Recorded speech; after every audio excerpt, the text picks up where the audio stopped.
Uh. Hallelujah. Yeah.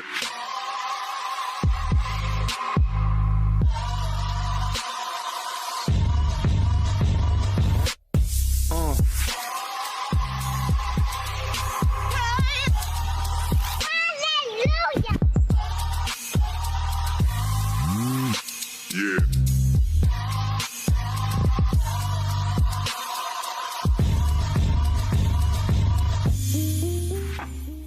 This is Bobby Okereke, inside linebacker for the Indianapolis Colts, and you are tuning into the Blue Stable Podcast. Oh, man, another loss. Another loss, guys. Colts fall to 3-1 on the season so far. You know, is there any hope at the end of the tunnel? We're going to talk about that here. We're going to talk and get into what we liked, what we didn't like. We got fan questions to answer. But before we get into that, this show is brought to you by Prize Picks. All first-time users that deposit and use promo code BlueStable will receive a 100% instant deposit match up to $100. If you deposit $100, Prize Picks will give you $100. If you deposit $50, Prize Picks will give you $50. Now, all you're doing in that one is kind of like today. I could have won $300, but no, Derek Carr freaking screwed me out of it. So you could always, all you're doing is just going against projections, whether they're stat line or their fantasy points. How much do you want to go over? Do you think they hit it? Do you think they go over or go under? It's all up to you, but you can always go deposit $50 and get $50 back and, play your hand in your knowledge and fantasy. And I almost won $300 today. Just came up 9 yards short of that, but you know what? We're going to come back next week and we're going to have another go of it. All right. So other than that, Landon, Marcus, y'all already know what it is. The fans and ourselves are not happy right now. But before we get into that, we got to do a welfare check on each other. Marcus, how are you? I'm fine now. I had to sit outside for a little bit after the game and just listen to the wind in the streets and the cars go past. Yes. And I just laughed it off because at the end of the day, when you lose games like this, it just becomes laughable. And you just can't wait for the next season to start. But games like this is laughable, but we'll talk about it later. Landon, how are you? Well, I'm here. I do have a confession. I didn't finish the last few minutes of the game because I need to save myself some sanity. As you know, I'll be doing the all 22 film review breakdowns coming up tomorrow. Please say your prayer for your boy. I didn't want to have to subject myself to any more of this game than what I needed to. So that's kind of how I am right now. It's almost borderline apathetic, which is the worst place you can be as a fan, where you just don't care anymore. All right. Well, at least at the end of the day, we're all breathing. Okay. So we're obviously we're all disappointed and everything, but how are you guys feeling who are watching this, whether if it's on Apple Podcasts or on YouTube? If you're on YouTube, comment down below and tell us how you're feeling. What were your thoughts from the game?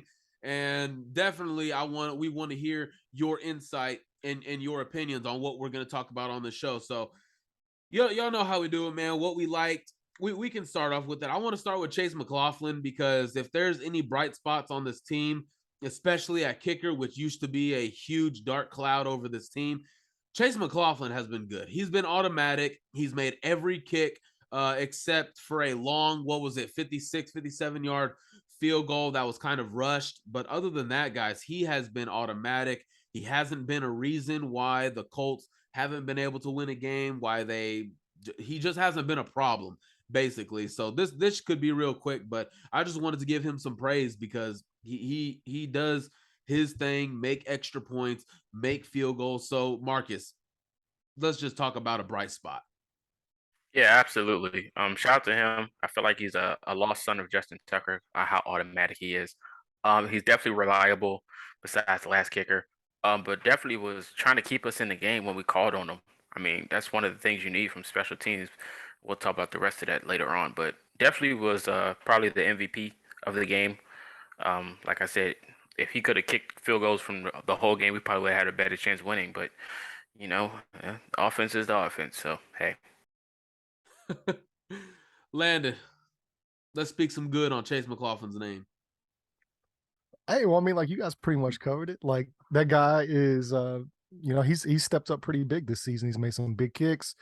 There hasn't been the issues of like, we can only kick field goals shorter than 40 yards that we had, which is always a good thing whenever you're looking for a field goal kicker. So yeah, that guy's got the leg. He's been, like you said, pretty much automatic. So happy to have him. At least one of the few great things about the Colts right now. Awesome. And the last thing we're going to get into that was a good sign from this game. The defense, man. The defense puts on another solid performance, holding the Tennessee Titans to really 12 points because their only touchdown of the game was off a Matt Ryan pick six. So holding that offense to 12 points is a phenomenal job. I think all the guys deserve credit. There were a few times where, again, I don't think. Let's just talk about good. Stephon Gilmore, I thought, had a good game. DeForest Buckner, Grover Stewart, man, you can't say anything bad about Grover Stewart. I don't think Grover Stewart has had a single bad game so far this season. That says a lot. Julian Blackmon obviously got a little bit more playing time. Safeties look pretty good. Rodney McLeod. The defense basically just doing its job, hanging in there, not allowing a single touchdown in today's game. And I mean, they're not getting any help whatsoever. But if there's any hope if there is an ounce of hope in this team going into this season so far, it's the defense because they are not producing turnovers, but they're also not allowing teams into the end zone a lot. And that is such a huge, sometimes an underrated stat where teams kind of take that for granted, or fans kind of take that for granted a little bit, because Indianapolis, they're the second best scoring defense in the league. They are top three. So that's nothing you could ever say about Matt Eberflus. That's nothing you could ever say about Chuck Pagano. This defense is performing well and not allowing teams in the end zone at a marginal rate at all. So, Landon, I want to start with you first. If there's one highlight, just one thing that you want to gloss over about this defense, what would it be? They defended the naked boot with Ryan Tannehill. Finally, it was one of my keys of the games last week, that we talked about. And it was defending that play, forcing Derrick Henry, funneling him into Grover Stewart to force, but Derrick Henry didn't really get loose today at all. I believe he was under 4 yards per carry for the game, which is good whenever you're holding that, a guy like that. And then whenever it came time to perform in the red zone, like we said, Tennessee was converting at the highest rate in the league when they got to the red zone. The Colts held them to field goals. They didn't allow them in the end zone, not a single offensive touchdown. So and also shout out EJ Speed. I think EJ Speed had a really good game today. So I want to give him some praise as well. But yeah, it's unfortunate that they tend to, I know they had a down week last week for them, but like most of the season now, they've done almost all the heavy lifting of this roster, and they just consistently either get zero support or they get like put in bad situations with all the turnovers from the offense. So yeah, they've done a fantastic job, and they did everything they could to win this game today. They did not deserve to lose this game. Yeah, man, it's unacceptable. I don't think we deserve this defense. Like the things that they've done all year, even Kenny Moore showed up today, and that was one of the things we were looking for. And it's and then we just constantly, and you would feel like the Colts defense would be gassed at some point, but for somehow they still shown life no matter what. And that's winning football. But then when you look on the opposite side of it's the offense, it's like they don't know what they want to do, miscommunications between the wide receiver and the quarterback. You don't get the tight ends involved, and then the special teams, they can't punt the football, and then the defense is back on the field. It's like I don't know how much more you want them to do. As like I said personally, I said this a while ago, if the defense can just put up points before the offense, I'll be fine with that as long as we can score. But I mean, we're not taking the ball away really like that. I mean, we got a fumble at the end, but that was pretty clutch. But I mean, we're just missing like those ball hawks for sure. But I mean, Isaiah Rodgers Sr. started today. As soon as he got on the field, he made a play. So I mean, that was the bright spot, but definitely the defense is never going to be the issue between us. As a Colts fan, as we watch these games, the biggest question marks are definitely on the opposite side of the ball, and for now, the special teams. I mean, like I said, we can never say nothing bad about the defense for sure. I mean, DeForest Buckner and Grover Stewart stepped up. Much credit to them. I think we're still missing pass rush, but we can talk about that again if you want. But I think we all know the more of that story. But hey, man, I love the defense. Yeah, this is like that. They get the ball moved on them a little bit, but remember back when he was hired, Matt Eberflus, that is, and people defend him and people talk about, oh, that was the bend but don't break defense. Well, they were always bending and breaking eventually. This defense has proven to bend a little bit, but they don't break. This is the defense that Chris Ballard wanted Matt Eberflus to have.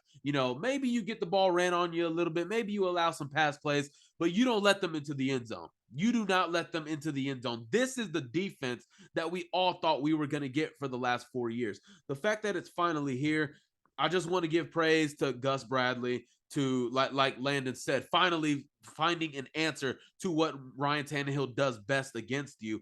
And I thought you did good to neutralize him a little bit in terms of the pass rush, man. I know he had a sack today. Yannick Ngakoue, it still just wasn't the game that I was expecting from Yannick Ngakoue against a backup left tackle. It was still a disappointing performance.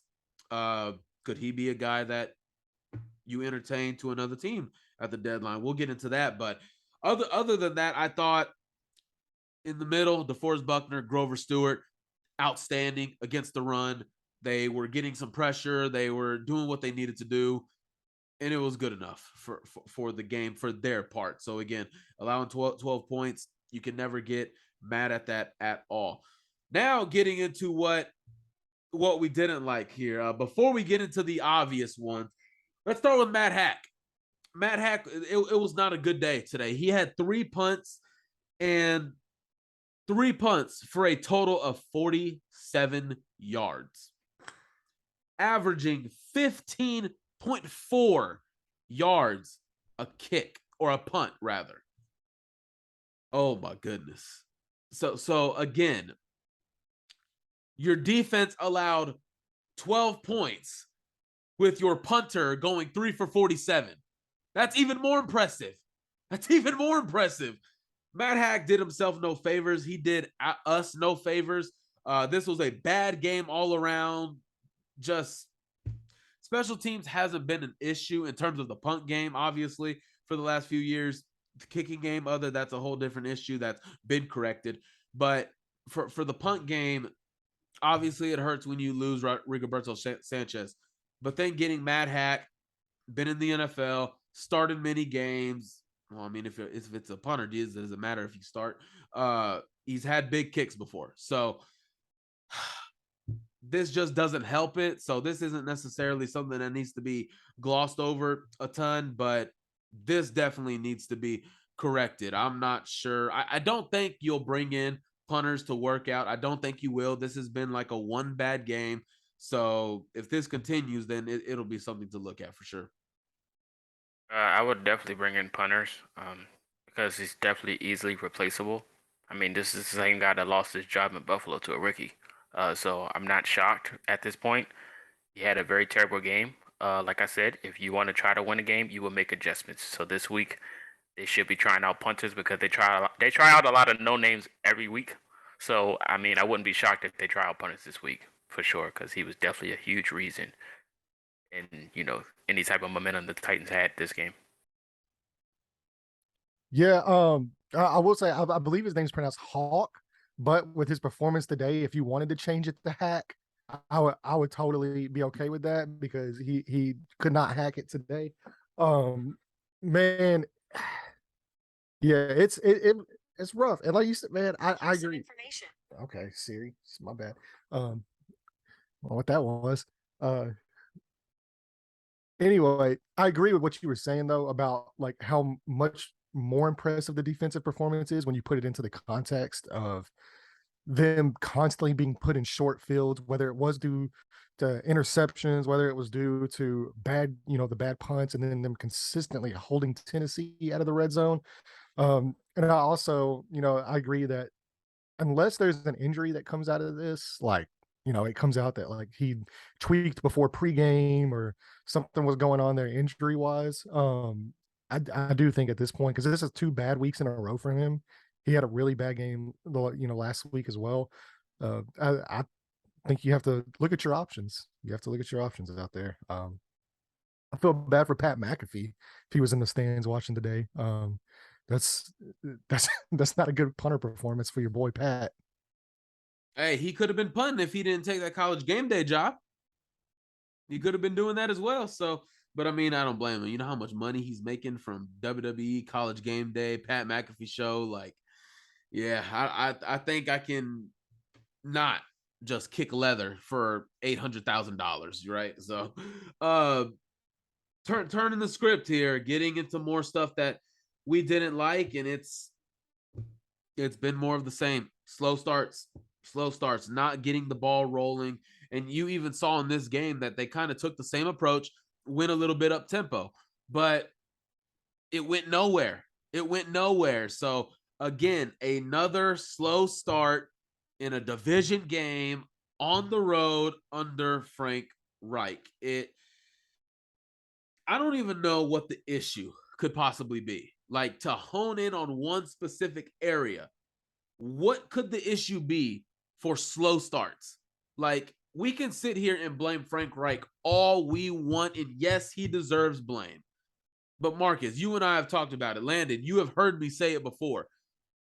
For these types of games, you do not need a coach to rile you up.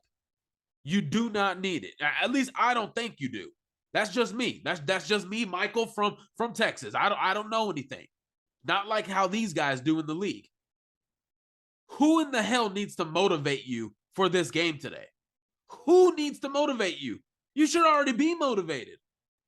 A coach should not have to push you to do extra work through the week of practice, because you should already want to do it. You should already want to win badly. You should already want to continue that momentum. All your habits show up on Sunday. And guess what? The habits around this organization is shit. That's what it is. Everyone's habits, practice, habits, everything, all that creates to success. And guess what? Failure after failure, after slow start, after slow start. And we keep pointing, rightfully so, we keep blaming at Frank Reich, absolutely get it. But at the same time, when are we going to start looking at these players? When? Are you taking your job seriously? Do you care about winning? Because it seems like, to me, everybody who caught their check forgot how to play football. We are paying Mo Ali Cox $18 million to not get a single target. Not one target today. Not one. What is he doing here? What is he doing? Is he just here to teach everybody how to play fucking basketball that he doesn't do professionally? He wasn't good enough to do professionally? What is it that he's doing here? Offensive line is just starting off slow. Matt Ryan is making these boneheaded decisions. We'll get to that in a minute. But the slow starts, man, I'm just over them. Yeah, Man, we can kind of. oh, my bad, bro. I saw the head nod. I thought you were talking to me. Yeah, it's what's weird though, so this game was a little different though as far as like the slow starts go, I think, from the past, because from what I was watching, this was not even necessarily like the players weren't trying to perform or anything.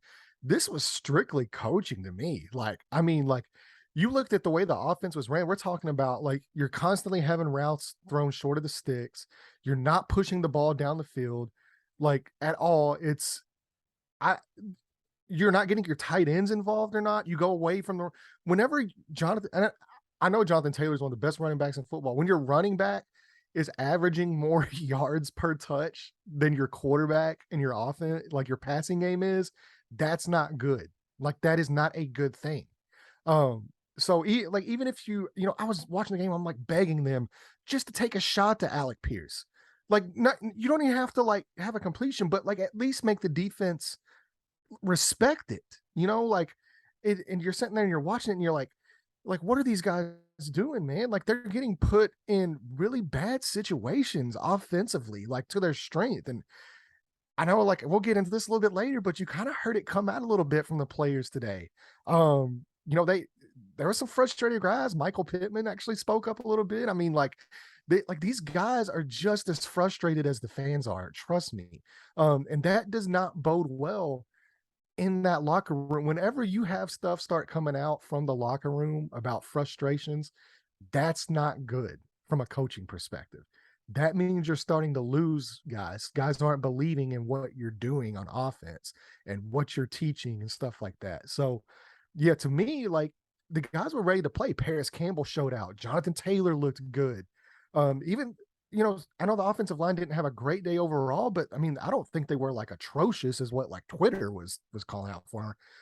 Now I know your boy Matt Pryor had another rough day, and that's a conversation for another time. But I'll say this, a lot of the mistakes that were happening were coming from clean pockets. Matt Ryan had clean pockets multiple times where he just made bad throws, whether his arm just looked shot today. I don't know if it was, from throwing 60 passes 7 days ago or not, but that ball was just floating. There was no zip on it.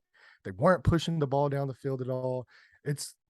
I don't think necessarily today the issue was guys not willing to show up. I think the issue today was guys getting put in a bad spot from their coaching staff.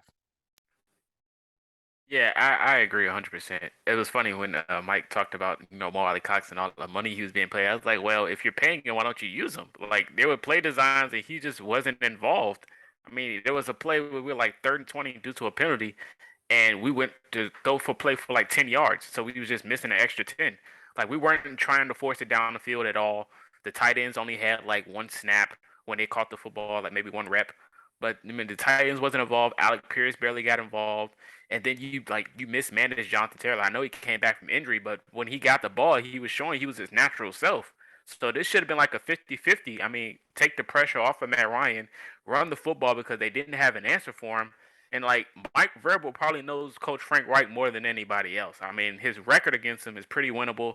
So he pretty much knows what you're going to do. And what you're showing is not good enough. So I mean, I don't know what it is personally. I told Mike at the beginning of the year, it feels like Coach Frank Reich lost this locker room after that week 2. So, I mean, I kind of seen it already. Of course, they're speaking about it now, but it looked like he lost the locker room a long time ago. I mean, this offense is just no excuse. You have all this talent and you're barely using it. I mean, we talked about how much of a mastermind Coach Frank Reich is with his game plan, but week after week, season after season, it's the same issues consistently. Of course, we seen Matt Pryor get taken out at right guard, and they put in Danny Pinter. Still no answer there at the issue. I mean, I don't understand the point of switching him out because he didn't make a difference really. Like I said, even when we mentioned the pick 6 that Ryan threw, Coach Frank Wright came out and said that he takes some of the blame for it because he was still arguing from a face mask call. So I really wouldn't even put that on Matt Ryan. Like I said, I think the coaching is the biggest issue we've seen and we still know to this day. And the fact that management isn't doing anything about it, and we're just going to continue to lose games. I mean, I don't know where that mindset is. I mean, like I said, I'm just an average fan, but watching this offense for almost 4 seasons now have the same consistent issue, and it's not being fixed. It's just truly embarrassing to watch, and the defense doesn't deserve this as a team at all. I know you touched on the offensive line there a little bit, and let's go ahead and get into the offensive line because another bad day from the offensive line. This is not the performance that the Colts are paying for. This is not the performance that they're paying for. Marcus, before Landon got on the show, when did I say, in my opinion, the right starting 5 is not on this roster? It's not on this roster. And it keeps getting proven week after week after week. I still don't understand people calling for Ryman. What is Ryman going to do that Dennis Kelly is not doing? Oh, let's get Pinter in there for Pryor. What is Pinter going to do that Pryor is not doing? Because from what I'm seeing, I'm just sitting there, let's call for Pinter. Pinter's a center. Why are we going to put a center at right guard? Although this is the same team that told a right guard to go play left tackle. So, and another one that told a right tackle to go play left tackle. So, I mean, maybe you try something, maybe you don't. But I know, Landon, you mentioned Matt Pryor earlier. This isn't even about Matt Pryor. This is about the entire starting 5 offensive line because they were bad today. Like as soon as I wake up on Monday, I don't want to hear anything about Matt Pryor. I don't want to hear anything. He's not the one getting paid $25 million. He's not getting paid $20 million. He's not getting paid $85 million. He's getting paid $5 million. That's it. Just 5. 1-year deal. I don't want to hear anything about him. I want to hear about Nelson continuing to get his ass kicked against Danico Autry. I want to hear Braden Smith getting destroyed against their backup pass rusher. I want to hear Ryan Kelly looking lost like he's a damn freaking it clown Pennywise, just head going back and forth. I don't know where to go. I don't know where to go. What is going on with this offensive line? Dennis Kelly, I don't expect him. I mean, this is where we're at, man. What are we expecting from Dennis Kelly at left tackle? He's never played it before. I think he's holding up considerably well for a guy who hasn't stepped in at that position, but it's still not where it needs to be. The run game, the run blocking, I thought was okay. Prior, I thought today was a better game than it was last week, but it still was not good. I thought it was at least better than last week, but it still was not good, which still isn't even saying anything. So that comment is probably irrelevant at this point. But Landon, from the offensive line, is it basically, I just want to ask you, is the right starting 5 on this roster today? No. Easy answer. No, they're not. And they haven't been since the offseason. That's one of the biggest misses of Chris Ballard's career going into this season. Seems like these guys were being asked to play positions that were not their position. And to Dennis Kelly's credit, he did play left tackle in Green Bay. So he has played left tackle before, and he's done an admirable job. But really, so let's go through each member of the offensive line, okay? So let's just go through one-on-one. So we have Dennis Kelly, left tackle, admirable performance. He got thrown in there. This is his second week. I think he's more natural at right tackle, but I don't think he's been an issue, honestly. Quentin Nelson, Hall of Fame, left guard, getting paid $20 million a year, all that. He's been bad. He's not living up to the money. And I think a lot of this is still due to that back injury. Personally, I think it's the injuries that, it's going to take a couple. If he still looks like this next year, this is where I'm kind of sounding the alarm. But just a year off from having multiple surgeries, back surgery, that's tough. And it's zapped a lot of what made him special, and that special athleticism and his ability to hold up. Right now, he's just average at best. And that's not good. So you're paying that guy that money. Ryan Kelly, after a bounce back week last week, another bad game this week where, like Mike said, he just looked lost. They're not him and Matt Pryor and Braden Smith. There's no cohesion over there. They're not past. I don't understand how we are now. What is it? 7 weeks? We are now 7 weeks in, and you still can't handle simple stunts. I just don't understand it. Matt Pryor, another bad week, but we covered this in the last episode. You put him in a bad situation to succeed constantly. So I don't know what you're expecting there. And then Braden Smith, your right tackle, a decent performance last week. I don't think he was super awful today, but he wasn't great. And it's just something about every time they play the Titans, man, they just get absolutely out physicaled.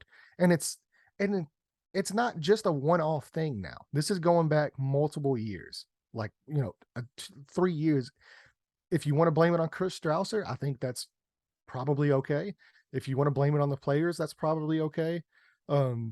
I think it's a combination of all of it. And, all the way from management to coaching to the players themselves, not taking any pride in what they're putting out there. It's bad all the way around. And it's basically setting up this entire team and this entire offense for failure right now. Yeah, absolutely. I think it's Chris Strausser and the offensive line. It has to be 50-50, or maybe it got to be 60-40. More Strausser, but this is just unacceptable. It's too much money involved for these guys to not even sniff. No pancakes, nothing. Still the center and right guard don't have any type of communication. We talked about this last week of how in sync they have to be, and they can develop that chemistry, but it's still the same issues. Like I said, Matt Pryor, Didn't get any better in my opinion from last week to this week. But to be honest, we can't blame him. Like, he's not a right guard, so I mean, he's just put into the situation to fail. I mean, it is what it is at the end of the day. He can't do anything about it but just go play football.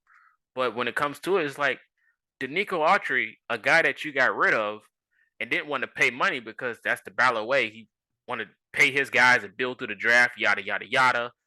And then you face him 2 times a year and he's exposing your highest paid lineman. It's like, that's just a kick to the face. Like, you don't do anything about that. You don't take it personal. You just, oh, we'll go bounce back next week. You know, we just got outplayed and we'll be better. No, this is the same excuse we hear every week. This is not going to work. We're not getting outplayed. We just suck. That's just the part of it. It's just nothing is working. You're not making any adjustments. So I don't understand how this offensive line can just continually to be bad. And we don't have the answer. There's no answer, no mixtures. You can't keep switching right tackle to right guard to left tackle. I just wish Jared Vale here didn't retire, because when he came in, he had no practices or nothing. He's sitting next to Quentin Nelson, and he knew what to do. And he gave us a playoff run with Phillip Rivers. And now we got Dennis Kelly come in. He's kind of all right, but I mean, Dennis Kelly would have been playing right tackle if Vale here didn't stay. He retired. So I guess Vale here got the message that this team wasn't going to go anywhere. It's unfortunate, but I mean, I don't know what we're going to do in the future for this offense. If this offense is going to continue to stink, if they don't get this fixed, they're not making any moves. This is what it comes down to me. And we're going to get, I guess, just throw a business, a use of business lingo out there. ROI, return on investment. What has the Colts return been on the investments that they have made? It has resulted in your quarterback being sacked the most, being hit the most, being knocked down the most. Run game not really going anywhere. Holes not being opened up enough, and batted passes from the defensive lineman. That's what it's resulted into. Marcus and Landon, if you are a business, you hire somebody and you're paying somebody a lot of money to do a certain job. And if you're looking over all the records, if you're going over all the reports and the evaluations and everything, and you see that person is not meeting the standard, is not doing a good job, and so you sit there at your desk and you say, why should I keep this person? That's what you would do, right? Why would I continue to pay this guy if he's not doing a good job? He or she, why would I continue to pay them if they're not doing the job that I need them to do? In other words, they're just taking my money. What's the difference here? Should cuts be made? Definitely. If this play continues, because if this type of play continues, I don't see how, regardless if you're Chris Ballard or a different GM, I don't see how you keep these same 3 together. I don't. Do what you need to do at left tackle and right guard, definitely. But left guard, center, right tackle, I don't see how you keep those 3 there. I don't. I don't even know. Well, I do, but I didn't agree with keeping Ryan Kelly going into this season. I didn't believe in it. I didn't agree with it, but they did it anyway. So that's where my thinking is. You're paying all this money for what? Matt Ryan was already dealing with an injury today.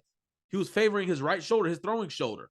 How much more longer do we expect him to stay upright before it literally begins Sam Ehlinger season? We are one hit away, ladies and gentlemen, from the Sam Ehlinger era. That's what the reality is here. And again, this is because Chris Ballard was the smartest guy in the room. He knew more than us. He knew more than everybody. He knew more than all the reporters that had the questions. He knows more football. He's smarter than everybody. And we knew nothing. So that's how we got to treat it. I guess we don't know what a good left tackle is. We don't know what a good offensive line is. We don't know any of that. So let's go ahead and move on to the turnovers, which is another thing that we did not like. And Landon, I'll let you get on these 2 interceptions from Matt Ryan. I'll let you go first on this one. The pick 6, and then whatever the hell the interception was to, I believe, who was the one that caught that? I think it was David Long Jr. No, okay, it was him.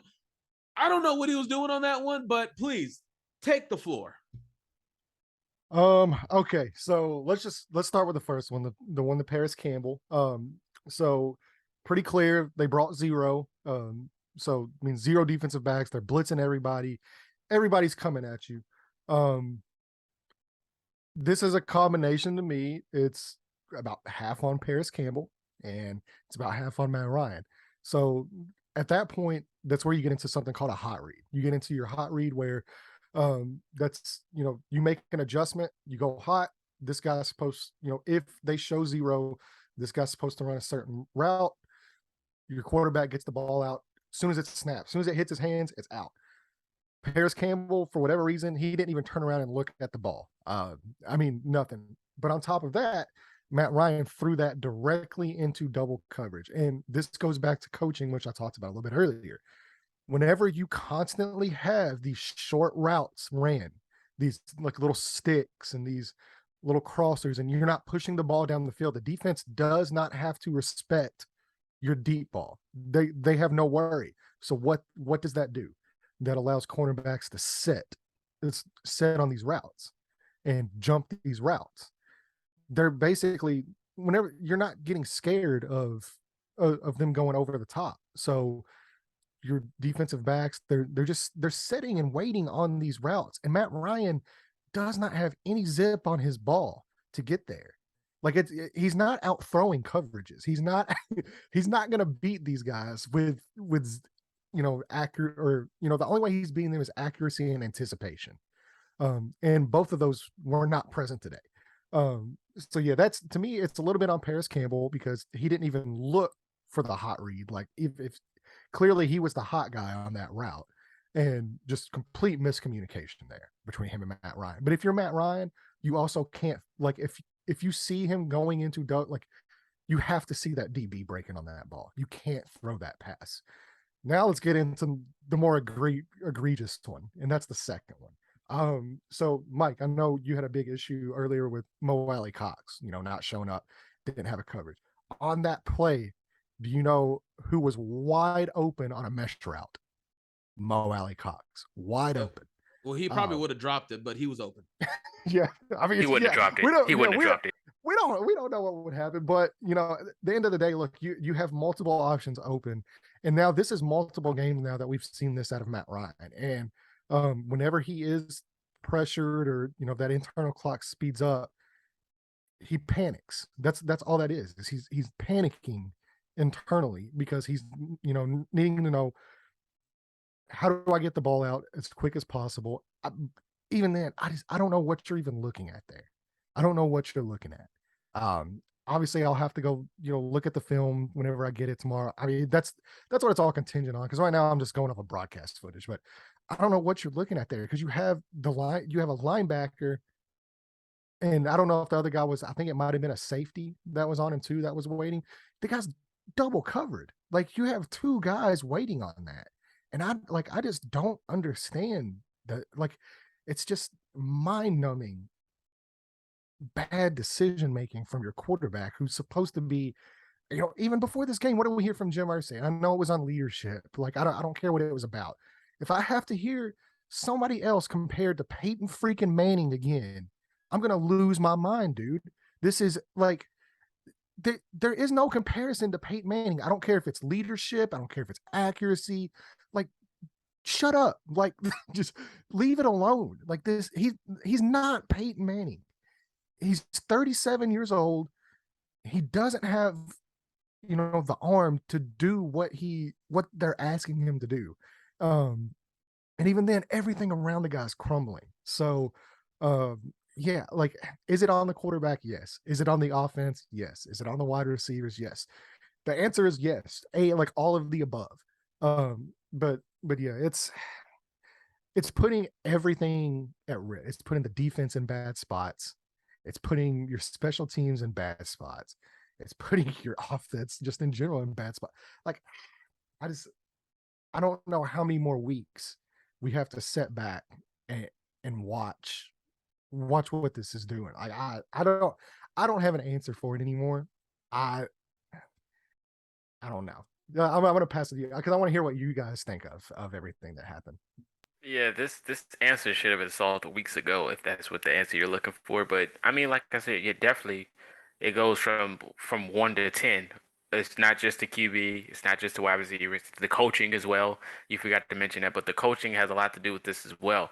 The offensive line, like I mentioned a few weeks ago, when you do not have any protection, you're going to see ghost. And what did we get today? We got the ghost version of Matt Ryan. He's just going to hurry up his throws, not going to take his time, not going to look for the double coverage. And the first pick was blatant double coverage. Like, I even seen it from a side angle on the television. And he hawked it and just ran it to the crib. Nobody's catching him from there. He's 37. He doesn't like getting tackled. Like, even when he scrambled for that 3 yard gain, he didn't get anywhere. He slid as fast as possible.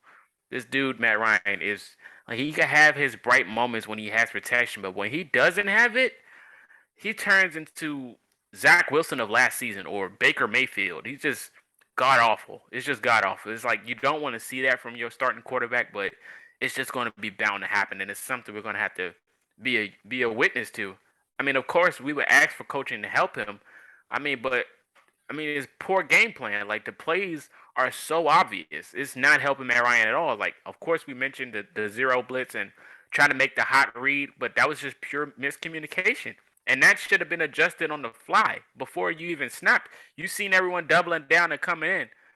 I don't know. The coaching would definitely have a big help on Matt Ryan if it existed, but it doesn't exist. All the coaching is on the defensive side for this team.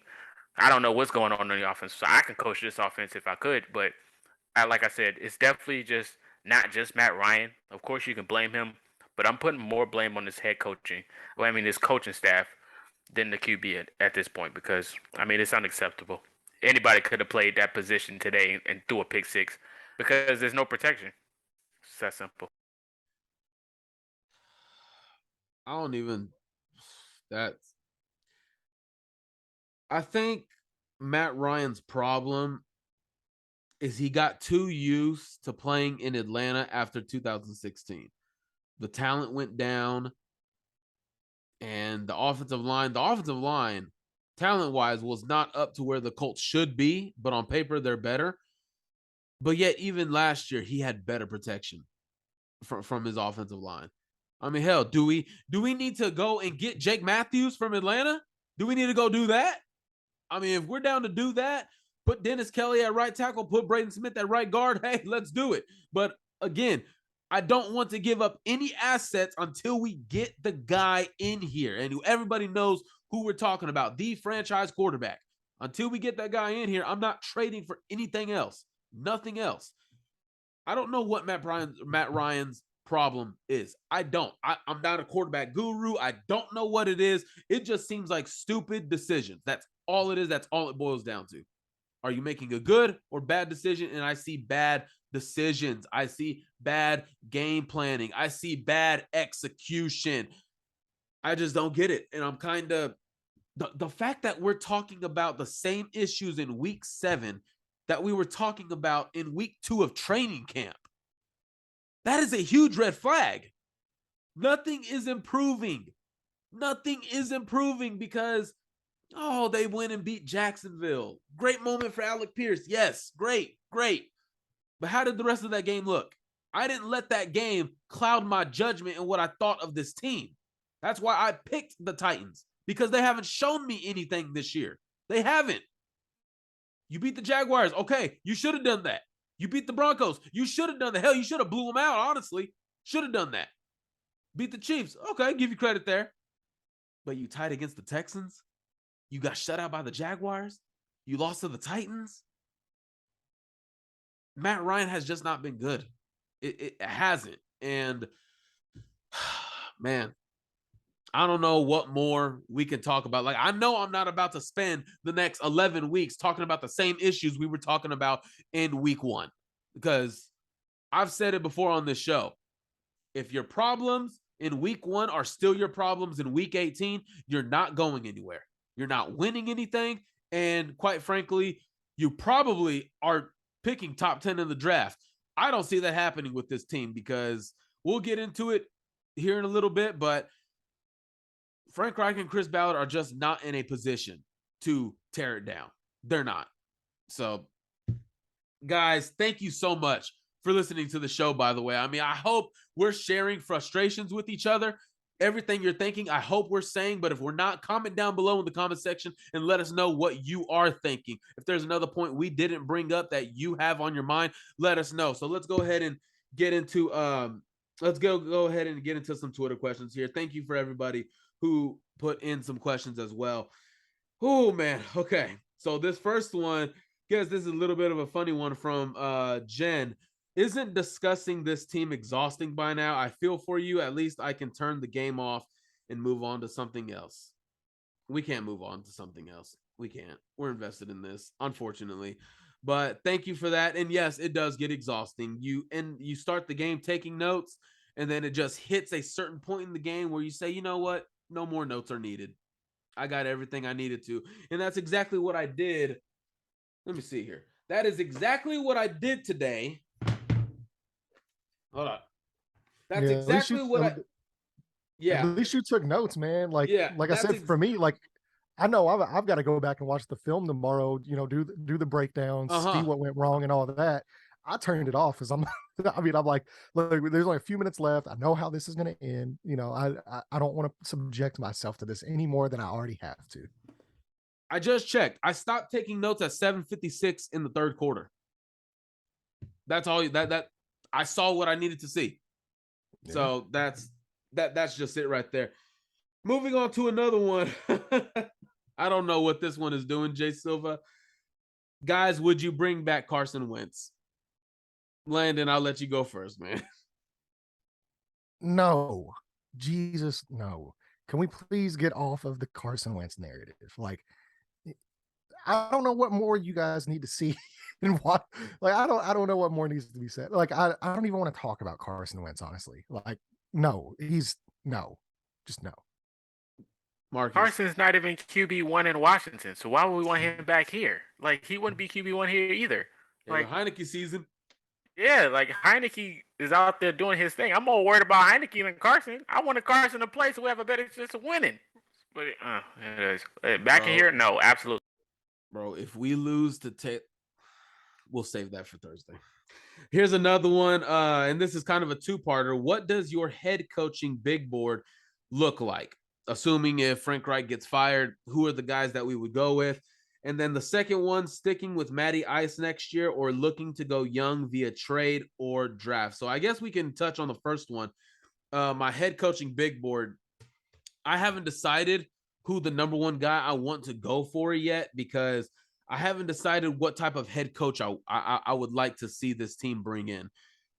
Obviously, my biggest one right now that I'm leaning is like the CEO type of things, the guy who just implements things, tells his guys what he wants, how he wants it, and then he micromanages, kind of like Mike Vrabel. The defense he wants, the offense he wants, hires the guys to bring them in, and guess what? He's always locked in. Whether the defense is on the field or the offense is on the field, he's locked in, and he's always standing behind those coordinators. Who my number one guy is, I haven't decided that yet. I know people are out there like Sean Payton would be a good one, but man, you got to trade for him. So that's not a road I want to go down. I know Ken Dorsey is a good one, but I get stuck with, is he another Frank Reich, just an offensive mind who's going to call plays and that's it? Like he's just going to be a head coach because it's a pay grade, payment up improvement. So I don't know yet. David Shaw from Stanford, that intrigues me a little bit. I'm kind of zeroed in on college right now. David Shaw's one. CEO type, he's gotten some looks before. Chris Richard, cornerback coach, passing game coordinator in New Orleans. CEO type, demands greatness, demands respect from his team, is always going to give 110% effort, energy at all points of the game. I think he would be a good one, but those are just some names to throw out there. Landon and Marcus, where are you going starting with Marcus? Anybody that wins the Super Bowl, we should be targeting them first. If not that, a defensive-minded coach. I don't care who it is. I'm kind of sick of these offensive-minded coaches. At this point, we need a defensive-minded coach because they're going to keep you locked in regardless of who it is. They just bring us different type of energy for sure. I wish Salah was available because I would love to have him on my sideline, but it is what it is at the end of the day. Like I said, anybody that wins the Super Bowl should be the first target. Other than that, any defensive-minded coach in my books, I would want as the head coach, so we can actually get an offensive coordinator to run the offense. Yeah, mine. I don't really necessarily look at like offense or defensive head coaches because I think whenever you're at that level, like if you are a head coach, there's so many more other responsibilities. So I will say, like, I do have a short list. Like, it starts with Ken Dorsey, is where I would want to go, especially if we do draft a young quarterback this year. Like, that guy's been fantastic. I think the offensive coordinator for the Eagles, Shane Steichen, I think is how you pronounce his name. Um, they're under old former head or former offensive coordinator. Um, he's a guy with targets. D'Amico Ryans from the 49ers. I absolutely love D'Amico Ryans. And then possibly like a guy like Mike Kafka, who's the offensive coordinator for the Giants right now, learned under Brian Daboll. He's been with Daboll. He would be a good one.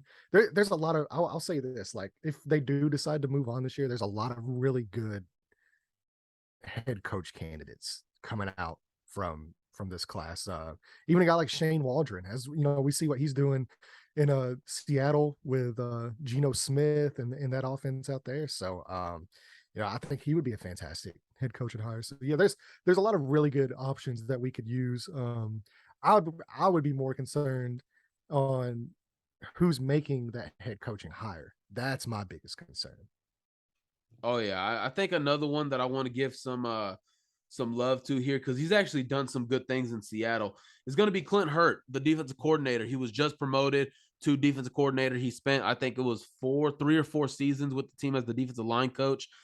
He's doing solid things over there in Seattle. There's an identity being built on defense. There's always just teaching fundamentals, being a teacher, basically. I want to give him some love on the show. I think his name deserves to be in there. But that's where, and obviously the one that I'm big on that I didn't mention was D'Amico Ryans from San Francisco, the defensive coordinator. Again, the type of head coach are you going to bring in? Don't know. The second part to this one, sticking with Matty Ice next year or looking to go young via trade or draft. Why not both? Why not both? Because he's still on the books for next season. So don't you want to at least use him?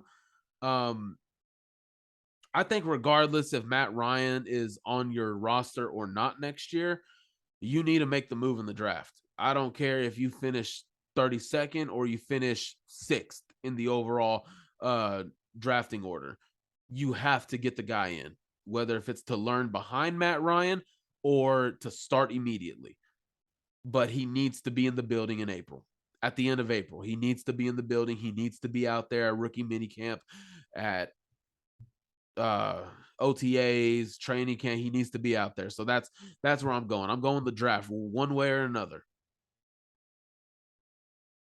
Man, Ryan's probably sick of this place, to be honest. He probably won't even be here when he's done. He's probably just gonna retire and say, "I'm out of here, bro." And then he'll just unveil the truth. That's what I can't wait for. Unveil the truth. What is the real issue? If nobody's gonna tell us, it's gonna be Matt. Tell us, Matt. Yeah, it's tough because Matt Ryan clearly with the way everything's structured is not the answer right now. I don't think he's the problem though. So yeah, I would say yes, I would still roll with him next year just because said he is on the books, he is on the cap. But we have kind of seen a little bit of a turn now with teams willing to eat that cap space and eat that and move on from the quarterback if they're not the guy. So I mean, it'll be interesting to see how it plays out. Like I said, it really depends on who's making the decisions. But yes, I 100% agree. There needs to be the up and coming young option in this room after the draft, whether it's via trade, whether a guy like Justin Fields or whatever route you want to go, or if you want to draft your own guy in this class. Yes, we absolutely need to make that move.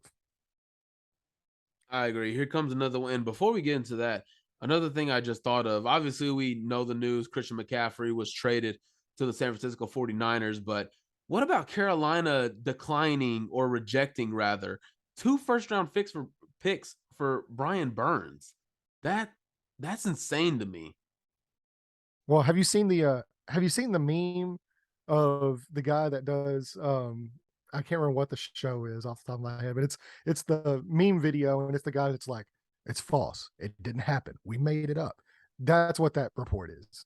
Because there's no way they were offered that. It's somebody putting it, probably Carolina, honestly, trying to put out Probably. That's what my initial if they were offered 2 first-round picks, then it's that's not what my initial thought was. But a few people who are credible started jumping in on it, and kind of going with it. And I'm just like, okay, do they have any ties to this outlet that's putting it out there and everything? So I hope that wasn't the case, because man, if somebody's offering me that and we're in a rebuild, boy, bye. Okay, have a good, go to the AFC. But I think that'll do it right there for some Twitter questions. I think a lot of them were just expressing some frustration and everything. And that leads me to my next question to close out the show. And everybody's going to get the chance at this. How much longer this season does Frank Reich and Chris Ballard have to right this ship? How much longer? Because when you take a step forward, you take 2 steps back. It seems to be the constant trend so far in 2022. Marcus, I'm going to start with you. How much longer do they have? If it was me personally, I say it's already over, but I would give them the grace period of 2 more weeks. 2 more weeks, man, because like I said, you can still make the playoffs. Like, of course, the division is still a chance to win, but you got to go on like a crazy win streak. And I was talking about my TED Talk last week, and I mentioned if you beat the Titans, you could beat anybody. But Lord, was I? I mean, hey, I was right. Like, you can't beat the Titans. I can't trust you. I mean, so like I said, I give them 2 more weeks if anything. But my goodness, I don't even think they will make that move. Just the way that this team is structured, because they don't make moves anyway. Yes. Yeah, just being realistic about it, they'll have the season. But I'll say this, unless, because of how much Jim Irsay put on the division, and especially the Titans games, and for them to have 1 win through 5 division games at this point. Has it been 5 or 4? 5 division games. 5. That's what I thought. Yeah. So yeah, they're 1-4 in division games, or well, 1-3-1. I forgot the tie, but that's a loss to me. With how much was put on these division games and how much was put on specifically the Titans games, and for them to get swept again, unless something drastic happens, like as far as like winning the Super Bowl or like a deep playoff run, if they can get into the playoffs, which is a big if right now. The move will be made after the season. I can pretty much tell you that right now. Yeah. I mean, remember, this is just so annoying. I mean, we all love Jim Irsay, man, but he does too much of this and not enough action. Just too much of this. He's a mouthpiece. That's all he is to me right now. He runs his mouth, talks about what he wants, talks about all this stuff. And I remember after the Jaguars lost, Marcus, we don't know specifically what was talked about after week 18 in Jacksonville. That meeting that went down between the 3, we don't know specifically what was talked about, but we for sure know who was thrown under the bus, and he was traded to Washington. So now, who's the scapegoat this time? We all just going to go pummel Matt Pryor? We going to go pummel freaking Marcus Brady? Who are we throwing under the bus now?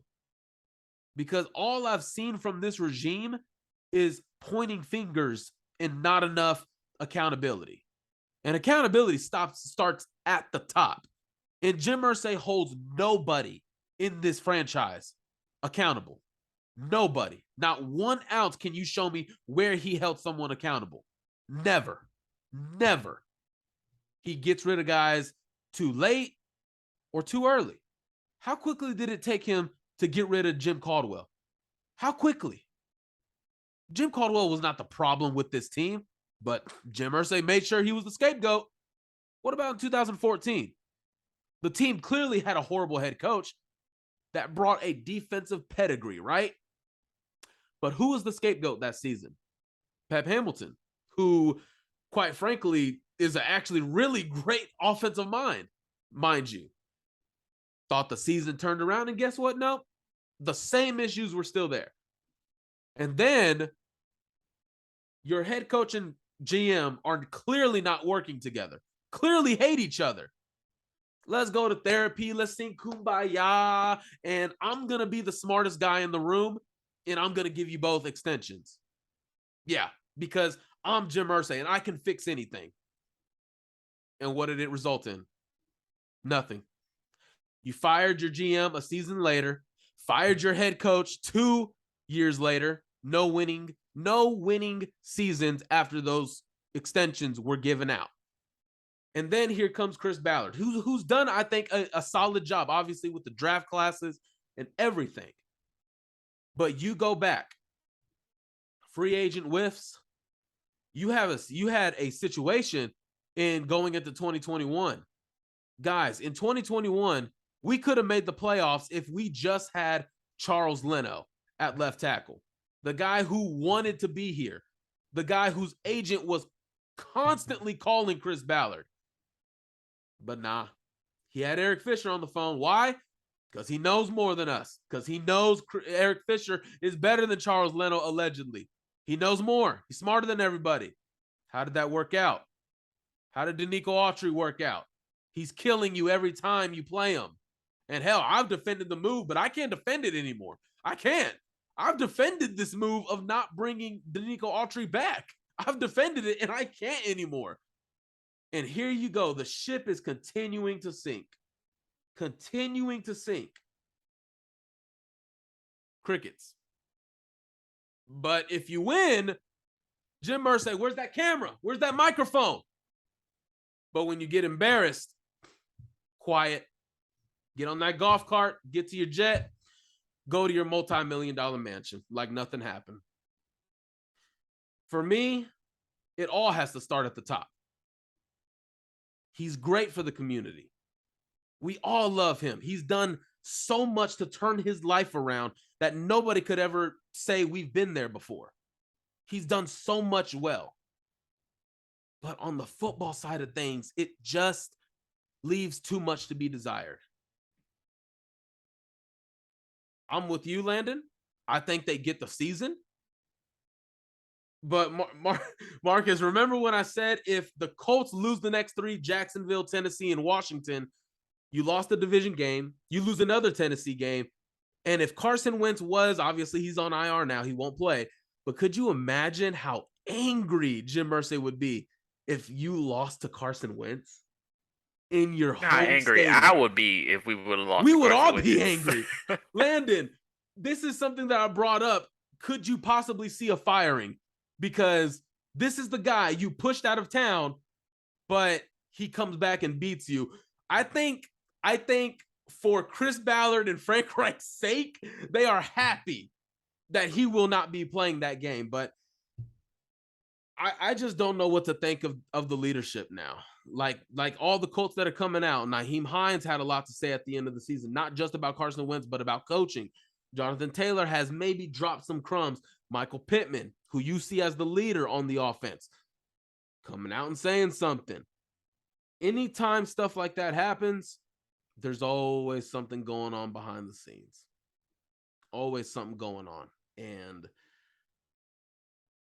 I think that's all that we can talk about today, because everybody's frustrated, but your head coach continues to admit publicly you were outcoached, outplayed. So when does there come a point in time where the person who keeps getting outcoached is no longer employed? When does that? Basically, I'll ask this. If you're Jim Irsay, when is it enough? When have you seen enough? That's my question. Landon, Marcus, y'all's response. I saw enough after the Jacksonville game last year. That's all I needed to see was the way that team faded down the stretch. And then what's even crazier to me is you handed out extensions after that. Well, I know we've talked about it with Cliff Kingsbury on here, but like, what have you done to deserve an extension? What have you done for that? And not just like a year extension, we're talking about 4 or 5 year extensions here, for the long haul. Whenever in the 5-6 years that you've already gotten, you have one playoff win, you have no division titles, you have constant slow starts out of the gate every single year. What's sad is the Colts are 3-3-1 right now, and they're ahead of the curve as they've been the last few years. They're ahead of where they've been. That's not good enough. And they will inevitably hit their stride here mid-season, possibly just enough to get them the 16th pick, the 17th pick.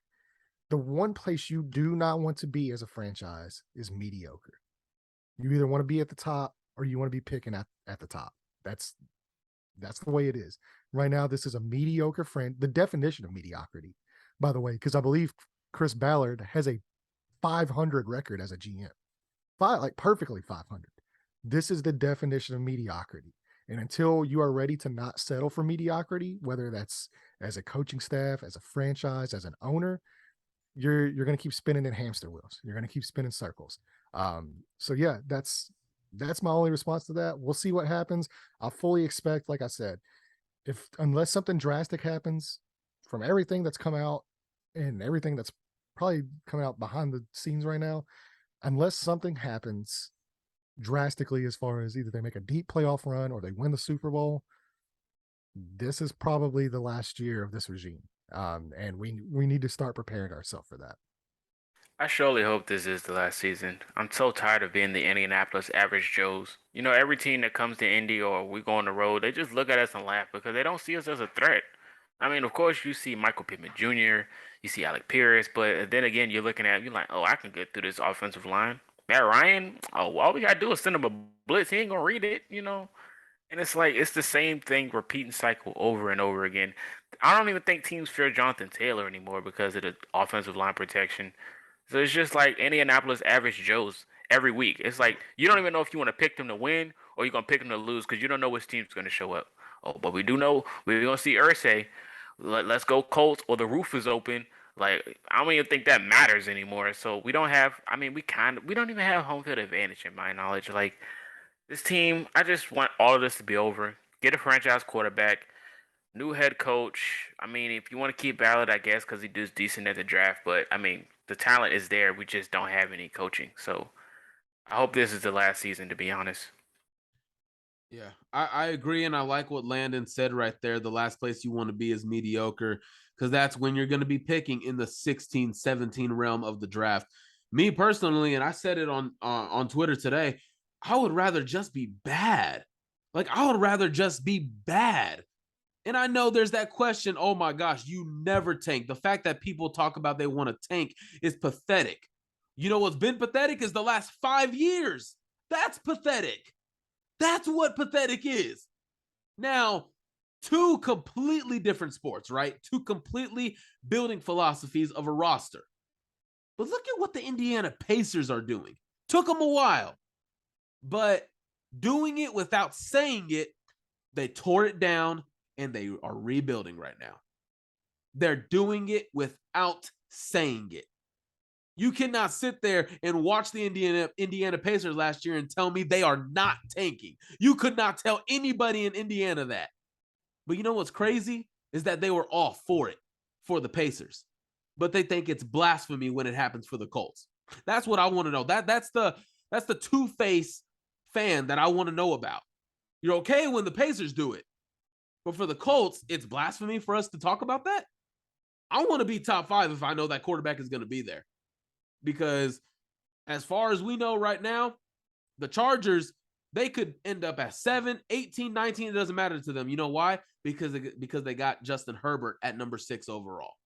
That cleans everything. So I would rather just be bad. If you're going to be bad, be bad. If you're going to be good, please start winning games. Please. I mean, the next slate. the next slate of games coming up, we got the Commanders. I'm not even penciling that in as a win. I'm probably penciling it as a loss right now. You got the Patriots. You're going to be on the road there. You're going to Las Vegas. Both of these teams are bad. You don't know who's going to win that. And then you're playing Philadelphia. Nick Sirianni coming back to Indy. He probably got a point to prove, maybe. He left on pretty good terms. Then you got Pittsburgh. Then you got Dallas. I have tickets to that game. They're sitting in my phone right now. I'm probably going to sell them because I'm not trying to see Micah Parsons end the night with 7 sacks. Minnesota, who's solid.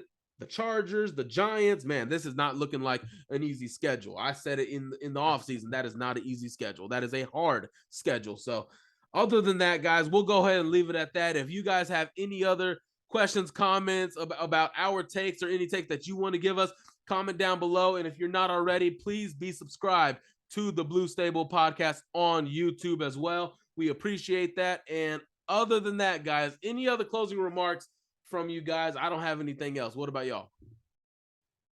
No, I mean, nothing for me other than if for some reason you're a masochist as well and you want to put yourself through it, just be on the lookout over the next few days as I break down film on Twitter on this game. I'll post all 22 screenshots of some plays that are good, plays that are not good, probably mostly going to be not good.